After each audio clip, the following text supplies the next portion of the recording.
ची मान्यता रद्द करा। राज ठाकरे यांच्या विरोधात सुप्रीम कोर्टामध्ये याचिका करण्यात आली आहे। मुंबईमधील वकील घनश्याम उपाध्याय यांनी सुप्रीम कोर्टामध्ये ही याचिका केली आहे। राज ठाकरे यांचे कार्यकर्ते भाषेच्या आधारावर हिंसाचार करतात असा उल्लेख या याचिकेमध्ये करण्यात आलेला आहे। भाजपच्या 2 खासदारांनी सुद्धा राज ठाकरे यांना डिवचलंय। राज ठाकरे यांना लोकांनी डस्टबिनमध्ये टाकलंय असं खासदार मनोज तिवारी यांनी म्हटलं आहे। राज ठाकरे यांच्या विरोधात सुप्रीम कोर्टामध्ये याचिका दाखल झाली आहे। मुंबईमधील वकील घनश्याम दयालू उपाध्याय यांनी ही याचिका दाखल केली आहे। याचिकेमध्ये काय आहे ते आपण पाहूया। राज ठाकरे यांच्या पक्षाची मान्यता रद्द करा अशी मागणी याचिकेमध्ये करण्यात आली आहे। राज ठाकरे यांच्या विरोधात एफआयआर दाखल करण्याचे निर्देश द्या। राज ठाकरे आणि त्यांच्या पक्षाचे कार्यकर्ते इतर राज्यांमधून येणाऱ्या लोकांवर हिंसाचार करतात। राज ठाकरे भाषेच्या आधारावर राजकारण करतात। राज ठाकरे यांचं राजकारण संविधानाच्या मूळ भावनेच्या विरुद्ध आहे। ललिता कुमारी प्रकरणाच्या निर्णयामध्ये जारी केलेल्या मार्गदर्शक तत्वांची देशभरात अंमलबजावणी करा। ललिता कुमारी निर्णयामध्ये जारी केलेले मार्गदर्शक तत्वांचं पालन करण्याचे आदेश निवडणूक आयोगाला द्यावे। सुप्रीम कोर्टाने या प्रकरणात हस्तक्षेप करावा आणि राज्य सरकार आणि अधिकाऱ्यांना निर्देश द्यावे अशी मागणी याचिकेमध्ये करण्यात आली आहे।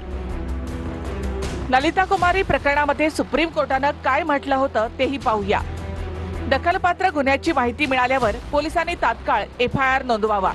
जर पोलीस असं करण्यामध्ये अपयशी ठरले तर ते कायदेशीर आणि संवैधानिक दायित्वांचं उल्लंघन मानलं जाईल आणि त्यांच्यावर कारवाई केली जाईल। सुप्रीम कोर्टाने ललिता कुमारी विरुद्ध उत्तर प्रदेश सरकार खटल्यामध्ये हा निर्णय दिला होता।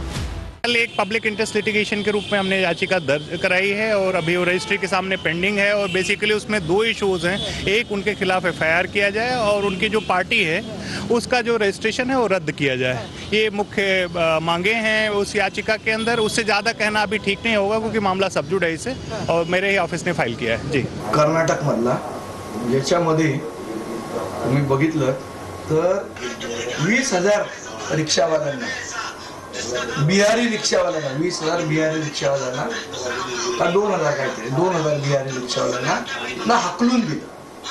पण त्यावेळेला हे सगळे सुप्रीम कोर्टात याचिका करणारे कुठे जातात? हे फक्त महाराष्ट्र आणि मराठी माणूस यांच्या विरोधात चाललेलं षडयंत्र आहे। मराठी माणसाला बदनाम करण्याचं षडयंत्र आहे। भाजप खासदार निशिकांत दुबेंनी राज ठाकरेंना पुन्हा एकदा डिवचलंय। मैंने राज ठाकरे को हिंदी सिखाया असं ट्विट दुबेंनी केलं। मीरा भाईंदरच्या भाषणात राज ठाकरेंनी निशिकांत दुबेंना इशारा दिला होता। मुंबईत या, मुंबई के समंदर में डुबे डुबे के मारेंगे असं राज ठाकरे यांनी म्हटलं होतं। तू आम्हाला पटक पटक के मारणार दुबे? दुबेलाच मी सांगतो, दुबे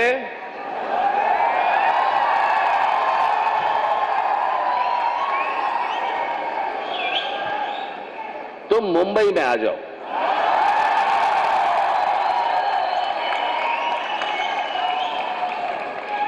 मुंबई के समुंदर में डुबे डुबे कर मारेंगे। निशिकांत दुबे यांच्यानंतर भाजप खासदार मनोज तिवारी यांनीही राज ठाकरे यांना डिवचलं। राज ठाकरे यांना लोकांनी डस्टबिनमध्ये फेकून दिलंय असं मनोज तिवारी यांनी म्हटलंय। राज ठाकरे को जिसको जो कहना है कहे, लेकिन हमेशा याद रखें कि ये व्यक्ति जो अब राजनीति के कूड़ेदान में जा चुका है उसको वापस जिंदा करने का प्रयास किसी भी टिप्पणी से न हो, ऐसा मैं प्रार्थना करता हूं। इनको महाराष्ट्र की जनता कहीं नहीं टिकाती है, कहीं नहीं बिठाती है और जो राज ठाकरे के साथ जाएगा वो भी समाप्त हो जाएगा। महाराष्ट्रात घटना घडल्यात त्या व्यापाऱ्यांच्या बाबतीमध्ये आहेत ना, त्यात कुठल्या उत्तर भारतीय माणसाला मारलंय?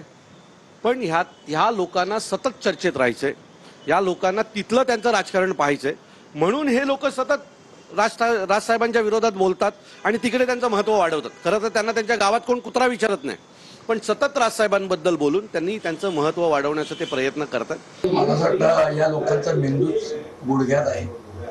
मला दुबेने एक प्रश्न विचारायचा आहे. ज्या वेळेला गुजरात मधून 20,000 बिहारींना हाकलून दिलं, मारून मारून पळवले, तेवढा दुबे कुठे शेपूट घालून बसले होते? या प्रश्नाचं उत्तर पहिले दुबेने द्या. मग कोणी कोणाला हिंदी शिकवली तर आम्ही इथे असलेल्या भैयांना मराठी शिकवणार, तसं